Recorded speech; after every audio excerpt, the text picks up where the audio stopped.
ಒಂದು ಮನೆಯಲ್ಲಿ ಅದಾಗಲೇ 3 ಹೆಣ್ಣು ಮಗು ಹುಟ್ಟಿತ್ತು.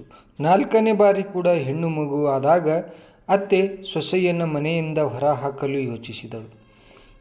ಆ ಕಾರ್ಯ ಫಲಿಸಿದೆ ಅಥವಾ ಅತ್ತೆ ಬದಲಾದರೆ? ಕಣ್ಣೀರು ತರಿಸುವ ಈ ಕಥೆಯನ್ನು ಕೊನೆ ತನಕ ನೋಡಿ. ಸ್ವಾತಿ ಆ ಊರಿನಲ್ಲಿ ಎಲ್ಲರಿಗೂ ಗೊತ್ತಿರುವ ಹೆಸರು. ಶಿವಮೊಗ್ಗದ ಒಂದು ಸಣ್ಣ ಹಳ್ಳಿ. ಕಲ್ಲು ರಸ್ತೆ, ತೆಂಗಿನ ಮರಗಳ ನೆರಳು, ಬೆಳಿಗ್ಗೆ 5ಕ್ಕೆ ಎದ್ದು ಒಲೆ ಹಚ್ಚುವ ಹೆಂಗಸರ ಊರು. ಸ್ವಾತಿ ಮದುವೆಯಾಗಿ ಆ ಊರಿಗೆ ಬಂದು 10 ವರ್ಷವಾಗಿತ್ತು. ವಯಸ್ಸು 30. ಗಂಡ ಸುರೇಶ ಒಳ್ಳೆಯ ಮನುಷ್ಯ ಅಂತ ಎಲ್ಲರೂ ಹೇಳ್ತಿದ್ರು. ಆದರೆ ಧೈರ್ಯ ಇರುವ ಮನುಷ್ಯ ಅಲ್ಲ. ಇದು ಸ್ವಾತಿಗೆ ಅನುಭವದಿಂದ ಗೊತ್ತಾಗಿತ್ತು. ಅತ್ತೆ ಪಾರ್ವತಮ್ಮ ಆ ಮನೆಯ ದೇವರು, ಆ ಮನೆಯ ನ್ಯಾಯಾಧೀಶೆ. ಅವಳು ಹೇಳಿದ್ದೇ ವೇದವಾಕ್ಯ. ಪಾರ್ವತಮ್ಮ ಕೆಟ್ಟವರಲ್ಲ, ಆದರೆ ಅವರ ತಲೆಯಲ್ಲಿ ಒಂದು ನಂಬಿಕೆ ದೃಢವಾಗಿ ಬೇರು ಬಿಟ್ಟಿತ್ತು. ವಂಶ ಬೆಳೆಯಬೇಕಾದರೆ ಗಂಡು ಮಗು ಬೇಕು. ಆ ನಂಬಿಕೆ ಅವರಿಗೆ ವಂಶ ಪಾರಂಪರ್ಯವಾಗಿ ಬಂದಿತ್ತು. ಸ್ವಾತಿಗೆ ಮೊದಲ ಮಗಳು ಪ್ರಿಯಾ ಹುಟ್ಟಿದಾಗ ಪಾರ್ವತಮ್ಮ ಸುಮ್ಮನಿದ್ದರು. ಮೊದಲ ಮಗು ಮುಂದಿನ ಬಾರಿ ನೋಡೋಣ ಅಂದಿದ್ದರು. 2ನೇ ಮಗು ಕೂಡ ಅವನಿ ಹುಟ್ಟಿದಾಗ ಸ್ವಲ್ಪ ಸಮಾಧಾನ ಇತ್ತು. ಊಟದ ತಟ್ಟೆ ಸ್ವಲ್ಪ ತಡವಾಗಿ ಬರ್ತಿತ್ತು, ಮಾತು ಸ್ವಲ್ಪ ಕಡಿಮೆಯಾಗಿತ್ತು. 3ನೇ ಮಗಳು ದಿವ್ಯಾ ಹುಟ್ಟಿದಾಗ ಆ ಅಸಮಾಧಾನ ಇನ್ನಷ್ಟು ಗಟ್ಟಿಯಾಯಿತು. ಪಾರ್ವತಮ್ಮ ಆಸ್ಪತ್ರೆಗೆ ಬಂದರು, ಮಗುವನ್ನು ನೋಡಿದರು ಮತ್ತು ಹೊರಗೆ ನಿಂತು ಆಕಾಶ ನೋಡಿದರು. ಅಂದಿನಿಂದ ಸ್ವಾತಿ ಆ ಮನೆಯಲ್ಲಿ ಒಂದು ರೀತಿಯಲ್ಲಿ ಒಂಟಿಯಾದಳು. ಕೆಲಸ ಮಾಡುತ್ತಿದ್ದಳು, ಮಕ್ಕಳನ್ನು ನೋಡುತ್ತಿದ್ದಳು, ಗಂಡನಿಗೆ ಊಟ ಬಡಿಸುತ್ತಿದ್ದಳು, ಅತ್ತೆಗೆ ಕಾಫಿ ಕೊಡುತ್ತಿದ್ದಳು. ಆದರೆ ಯಾರೂ ಅವಳನ್ನು ಕಣ್ಣಲ್ಲಿ ಕಣ್ಣಿಟ್ಟು ನೋಡುತ್ತಿರಲಿಲ್ಲ, ಸರಿಯಾಗಿ ಮಾತಾಡಿಸ್ತಿರಲಿಲ್ಲ. 4ನೇ ಬಾರಿ ಸ್ವಾತಿ ಮತ್ತೆ ಗರ್ಭಿಣಿಯಾದಾಗ ಆ ಮನೆಯಲ್ಲಿ ಒಂದು ವಿಚಿತ್ರ ಉದ್ವೇಗ ಇತ್ತು. ಪಾರ್ವತಮ್ಮ ದೇವಸ್ಥಾನಕ್ಕೆ ಹೋಗುತ್ತಿದ್ದರು, ಮಂತ್ರ ಹೇಳುತ್ತಿದ್ದರು. ಈ ಬಾರಿ ವಂಶ ಬೆಳೆಸಲು ಗಂಡೇ ಹುಟ್ಟಲಿ ಅಂತ ದೇವರ ಮುಂದೆ ಕೈ ಮುಗಿದು ಬೇಡುತ್ತಿದ್ದರು. ಸುರೇಶ್ ಅಮ್ಮನ ಮಾತು ಕೇಳುತ್ತಿದ್ದ. ಸ್ವಾತಿಯ ಜೊತೆ ಕೂತಾಗ ಮಾತನಾಡುತ್ತಿದ್ದ. ಆದರೆ ಆ ಮಾತಲ್ಲಿ ಗಂಡು ಮಗು ಬೇಕೆನ್ನುವ ಆಶೆ ಇತ್ತೇ ವಿನಃ ಅವಳ ಬಗ್ಗೆ ಕಾಳಜಿ ಇರಲಿಲ್ಲ. ಸ್ವಾತಿ ಎಲ್ಲವನ್ನು ನೋಡಿ ಸುಮ್ಮನಿದ್ದಳು. ಹೊಟ್ಟೆಯಲ್ಲಿ ಬೆಳೆಯುತ್ತಿರುವ ಜೀವದ ಜೊತೆ ಪ್ರತಿ ರಾತ್ರಿ ಮಾತನಾಡುತ್ತಿದ್ದಳು. ಮಗು, ನೀನು ಗಂಡಾಗು ಹೆಣ್ಣಾಗು, ನಾನು ಸ್ವಾಗತಿಸುತ್ತೇನೆ. ನೀನು ನನ್ನ ಮಗು ಅಷ್ಟೇ. 9 ತಿಂಗಳು ಕಳೆದವು.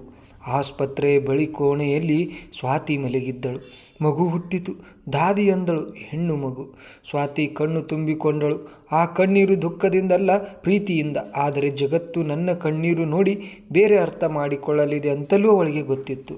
ಹೊರಗೆ ವೇಟಿಂಗ್ ರೂಮ್ನಲ್ಲಿ ಪಾರ್ವತಮ್ಮ ಕೂತಿದ್ದರು. ಸುರೇಶ್ ಬಂದು ಅಮ್ಮನ ಮುಂದೆ ನಿಂತ. ಅಮ್ಮ, ಮತ್ತೆ ಹೆಣ್ಣು ಮಗು. ಪಾರ್ವತಮ್ಮ ಒಂದೂ ಮಾತಾಡಲಿಲ್ಲ. ಅವರು ಎದ್ದರು. ಒಮ್ಮೆ ಕಿಟಕಿಯ ಹೊರಗೆ ನೋಡಿದರು ಮತ್ತು ನಡೆದೇ ಬಿಟ್ಟರು. ಮಗು ಇದ್ದ ಕೋಣೆಗೆ ಕಡೆ ಅಲ್ಲ, ನೇರ ಆಸ್ಪತ್ರೆ ಗೇಟಿನ ಕಡೆ. ಸುರೇಶ್ ಅಮ್ಮನ ಹಿಂದೆ ನಡೆದ. ಸ್ವಾತಿ ಒಂಟಿಯಾಗಿ ಮಲಗಿದ್ದಳು.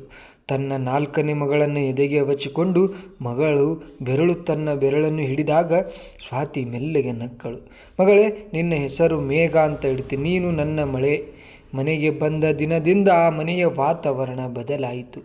ಪಾರ್ವತಮ್ಮ ಕೋಣೆಯಲ್ಲೇ ಕೂತಿದ್ದರು. ಊಟಕ್ಕೆ ಬರ್ತಿದ್ರು, ತಿಂತಿದ್ರು, ಮತ್ತೆ ಹೋಗ್ತಿದ್ರು. ಮಗುವನ್ನು ಒಂದು ಬಾರಿಯೂ ಎತ್ತಿಕೊಳ್ಳಲಿಲ್ಲ. ಸುರೇಶ್ ಆಫೀಸಿಗೆ ಬರ್ತಿದ್ದ, ಮಗಳನ್ನು ನೋಡ್ತಿದ್ದ, ಆದರೆ ಮಾತಾಡುತ್ತಿರಲಿಲ್ಲ. ಪ್ರಿಯಾ, ಅವನಿ, ದಿವ್ಯಾ ಈ 3 ಮಕ್ಕಳು ತಮ್ಮ ತಂಗಿಯನ್ನು ನೋಡಲು ಬರುತ್ತಿದ್ದರು. ಚಿಕ್ಕ ದಿವ್ಯಾ ಮಗುವಿನ ಮುಖ ನೋಡಿ, ಅಮ್ಮ, ತಂಗಿ ತುಂಬ ಚಂದ ಇದ್ದಾಳೆ ಅಂದಳು. ಸ್ವಾತಿ ಅವಳನ್ನು ಅಪ್ಪಿಕೊಂಡಳು. ಹೌದು ಕಂದ, ನಿಮ್ಮ ತಂಗಿ ತುಂಬ ಚಂದ. ಹೀಗೆ ದಿನಗಳು ಕಳೆದವು. ಪಾರ್ವತಮ್ಮ ನೆರೆಮನೆ ಅಮ್ಮಣ್ಣಿಯ ಜೊತೆ ಮಾತನಾಡುತ್ತಿದ್ದರು. ಸ್ವಾತಿಗೂ ಅದು ಕೇಳಿಸಿತು. ನೋಡಿ, ನಮ್ಮ ಸೊಸೆ ಮತ್ತೆ ಹೆಣ್ಣು ತಂದಳು. 4 ಹೆಣ್ಣು. ನಮ್ಮ ವಂಶ ಮುಂದೆ ಹೋಗಬೇಕಾದರೆ ಏನು ಮಾಡೋದು ಅಂತ ತಿಳಿಯುತ್ತಿಲ್ಲ. ಮೆಲ್ಲಗೆ ಅಂದರು. ದೇವರ ಇಷ್ಟ. ಇದು ದೇವರ ಇಷ್ಟ ಅಂದರೆ ಆಯಿತಾ? ನಮ್ಮ ಮನೆ ಮುಂದೆ ನೋಡಿಕೊಳ್ಳುವವರು ಯಾರು? ಸ್ವಾತಿ ಒಳಗೆ ನಡೆದಳು. ಅವಳ ಕಣ್ಣಲ್ಲಿ ನೀರಿತ್ತು, ಆದರೆ ಅವಳು ಅಳಲಿಲ್ಲ. ಮೇಘಗಳನ್ನು ಎತ್ತಿಕೊಂಡಳು. ಮಗಳ ಮುಖ ನೋಡಿದಳು. ನೀನು ಭಾರ ಅಲ್ಲ ಕಂದ, ನೀನು ನನ್ನ ಭಾಗ್ಯ. ಒಂದು ರಾತ್ರಿ ಮಕ್ಕಳು ಮಲಗಿದ್ದರು. ಮನೆ ಶಾಂತವಾಗಿತ್ತು. ಸ್ವಾತಿ ಅಡುಗೆ ಮನೆಯಲ್ಲಿ ಕೆಲಸ ಮಾಡುತ್ತಿದ್ದಳು. ಪಾರ್ವತಮ್ಮ ಮತ್ತು ಸುರೇಶ್ ಹಾಲ್ನಲ್ಲಿ ಮಾತಾಡ್ತಿದ್ದರು.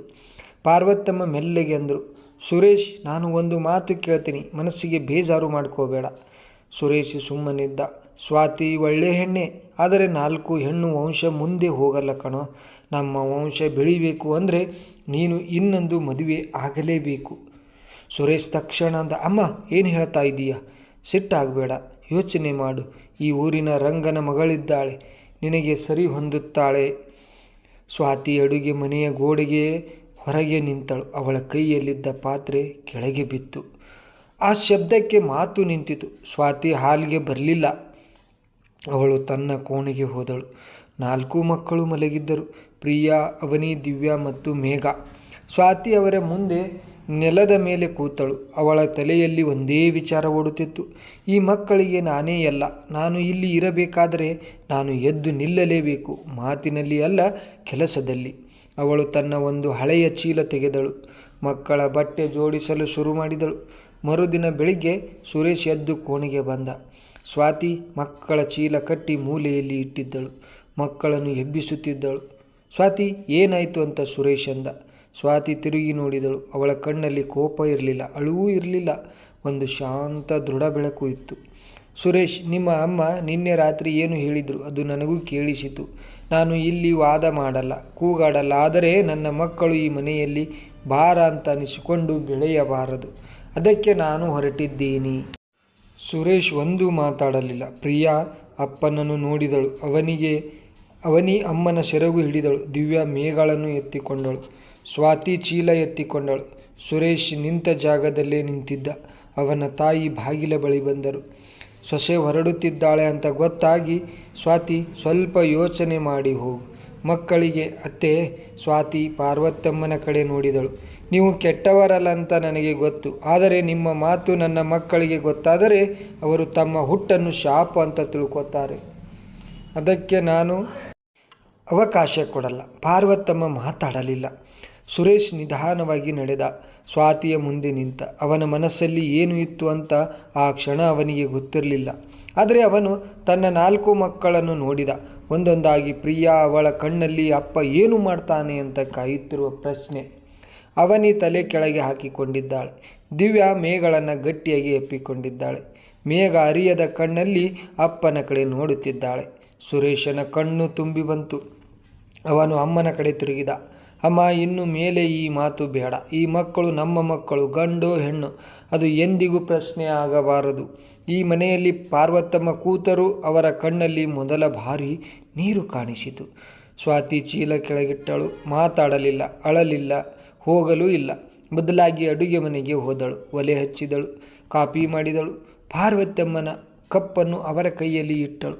ಪಾರ್ವತಮ್ಮ ತೆಗೆದುಕೊಂಡರು. ಒಂದೇ ಒಂದು ಮಾತು ಮಾತ್ರ ಹೇಳಿದರು, ಮೆಲ್ಲಗೆ, ಯಾರಿಗೂ ಕೇಳದ ಹಾಗೆ. ಸ್ವಾತಿ, ಕ್ಷಮಿಸು.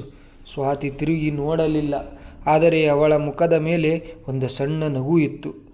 12 ವರ್ಷ ಕಳೆದ ಮೇಲೆ ಪ್ರಿಯಾ ಇಂಜಿನಿಯರ್ ಆದಳು. ಅವನಿ ಶಿಕ್ಷಕಿಯಾದಳು. ದಿವ್ಯಾ ವೈದ್ಯಕೀಯ ಓದುತ್ತಿದ್ದಾಳೆ. ಮೇಘ ಇನ್ನೂ ಚಿಕ್ಕವಳು, ಆದರೆ ಅವಳ ಕಣ್ಣಲ್ಲಿ ಅಮ್ಮನ ಬೆಳಕು ಇದೆ. ಸ್ವಾತಿ ಒಂದು ಸಂಜೆ ಅಂಗಳದಲ್ಲಿ ಕೂತಿದ್ದಳು. ಪಾರ್ವತಮ್ಮ ಪಕ್ಕದಲ್ಲಿ ಕೂತಿದ್ದಳು. ಮೊದಲಿನ ಪಾರ್ವತಮ್ಮ ಅಲ್ಲ, ವಯಸ್ಸು ಅವರ ಕೋಪವನ್ನು ಕರಗಿಸಿತ್ತು.